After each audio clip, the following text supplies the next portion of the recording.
ዛሬ ይዤላችሁ የመጣሁት የልጆችን ክብደት የሚጨምሩ ለጤናቸውም ጠቃሚ የሆኑ ጥንካሬና አቅም እንዲኖራቸው የሚያደርጉ 6 ምግቦችን ነው።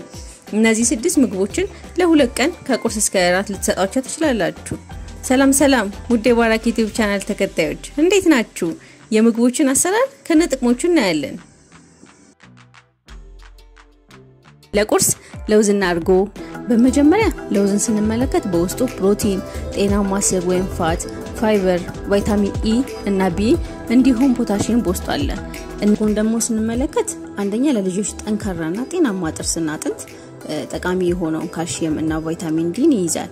ሁለተኛው በውስጡ ያለው ፕሮቲን ለጡንቻ እና ለሰውነት አካሎች ጥንካሬ የሚያግዝ ንጥረ ነገር አለው። ለውዝን በመናዘጋጅበት ጊዜ ፍሬሽ ተቆላ ቢሆን እንዲሁም ደግሞ ጨው አንጠቀም ይመከራል። እርጎ ደግሞ ለህፃናት ፍሌቨር የሌለው ወይም ደግሞ ስኳር የሌለው ቢሆን ይመረጣል። እኔ የምጠቀመው ናቹራል ነው።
ለምሳ ብሮኮሊና አፕል።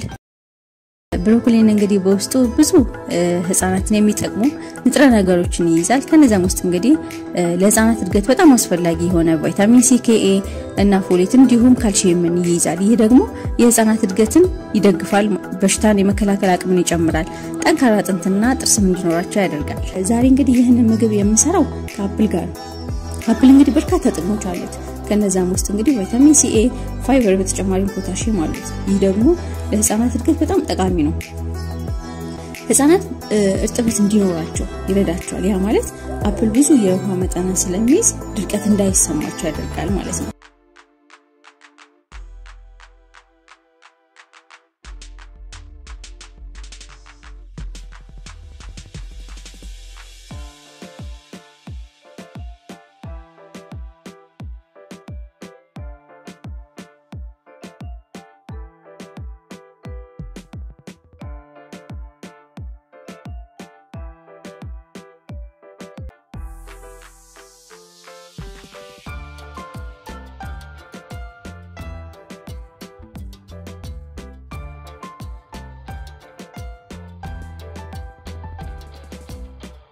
ለእራት ዱባ ህፃናት ምግብ ሲጀምሩ ከሚመገቡት አንዱ ቢሆን ጥሩ ነው።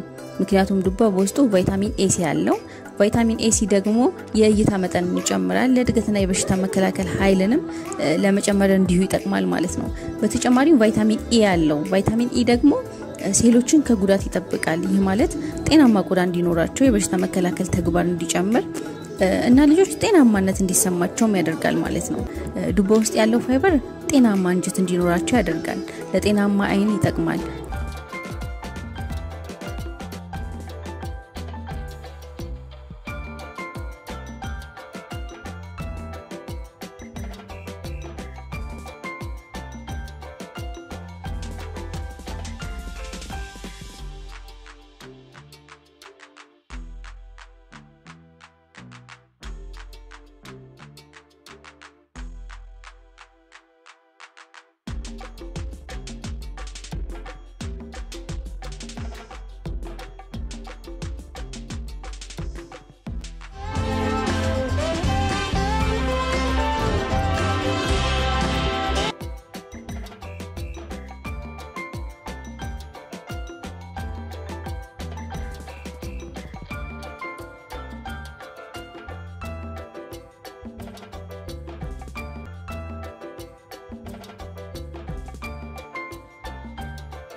ለቁርስ አጃ።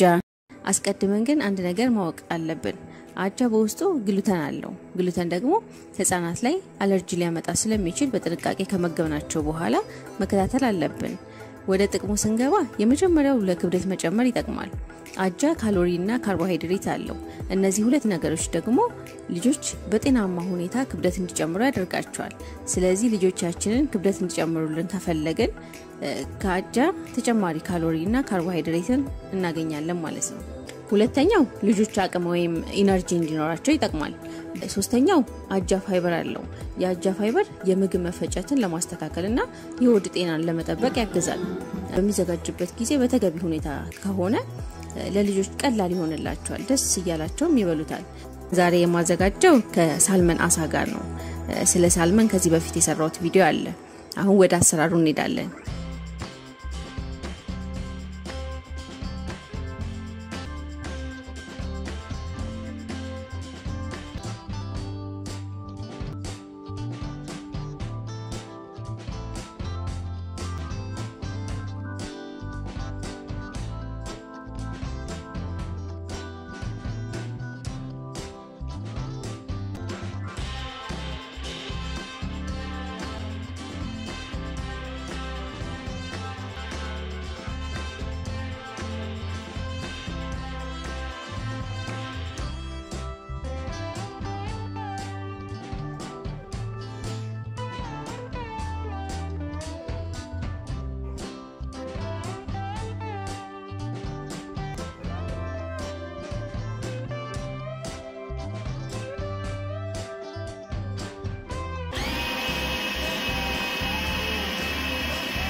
ለምሳ ድንችና ካሮት።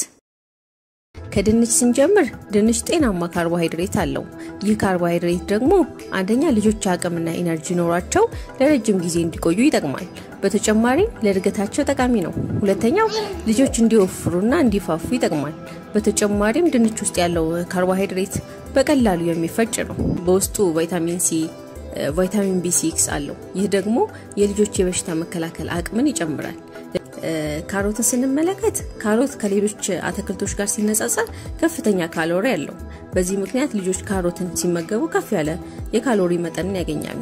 ይህ ደግሞ በጤናማ መንገድ ክብደት እንዲጨምሩ ይረዳቸዋል ማለት ነው። ካሮት ቫይታሚን ኤ አለው። ይህ ደግሞ በሽታን ለመከላከልና ለአጠቃላይ የልጆች እድገት በጣም ጠቃሚ ምግብ ነው ማለት ነው። ክብደትን ለመጨመር ይጠቅማል። ድንች በካሮትን ከ6 ወር ጀምሮ ያሉ ህፃናት መመገብ ይችላሉ። ወደ አሰራሩ እንሄዳለን።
ለእራት ምስር።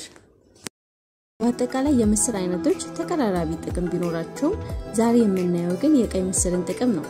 የመጀመሪያው ጥቅም በውስጥ ያለው ፕሮቲን ነው። ፕሮቲን ደግሞ ለልጆች እድገት ይጠቅማል። ሆርሞኖችና ኤንዛይም እንዲመረትም በጣም ጠቃሚ ነው ማለት ነው። ሁለተኛው አይረን አለው። ቀይ ምስር ባለው አይረን የህፃናት የቀይ ደም ሴል በበቂ ሁኔታ እንዲመረትና ኦክሲጅን በሰውነታቸው ውስጥ እንዲዘዋወር ያደርጋል። አይረን የልጆችን የአይምሮ እድገትን ያሳድጋል። በተጨማሪም ቀይ ምስር ህፃናት ክብደት እንዲጨምሩ ይረዳል። ምክንያቱም በውስጡ ያለው ካሎሪና ካርቦሃይድሬት ህፃናት እንዲወፍሩ ያደርጋል ማለት ነው። አሁን ወደ አሰራሩ እንሄዳለን። ቀይ ምስርን የማዘጋጀው ከእንቁላል ጋር ነው። ስለ እንቁላል የሰራሁት ቪዲዮ አለ፣ እሱን ማየት ትችላላችሁ።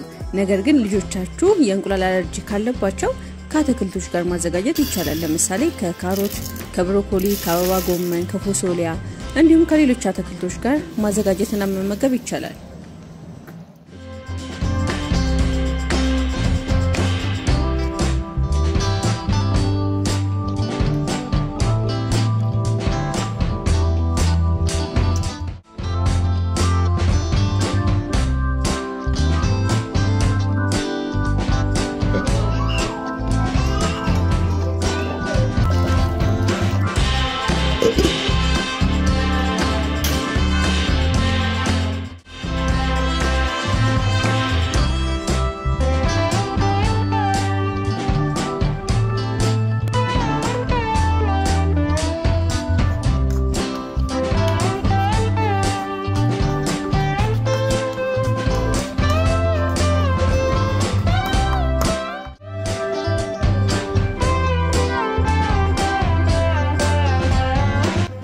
ይህ ቪዲዮ ለብዙ ወላጆች ይጠቅማል ብዬ አስባለሁ።